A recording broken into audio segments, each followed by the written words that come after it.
Praise the lord, dear friends. ఈ వీడియోలో మనం దేవుని హృదయానుసారుడు అయిన వ్యక్తి గురించి తెలుసుకుందాం. అదేనండి దావీదు. కథనంలోనికి వెళ్తే బేత్లెహెములోని ఒక చిన్న గ్రామంలో యెస్సై అనే మనిషికి ఉన్న సంతానంలో చిన్న కుమారుడే దావీదు.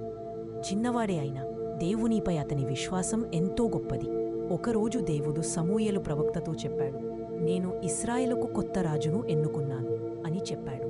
సమూయేలు దావీదు తలపై నూనె పోసి దేవుని నామములో అతనిని అభిషేకించాడు. ఆ రోజు నుండి దేవుని ఆత్మ అతనితో ఉండేది. ఒకరోజు ఫిలిస్తీయుల సైన్యం గొల్యాత్ అనే మహాయోధుడు నిలబడ్డాడు.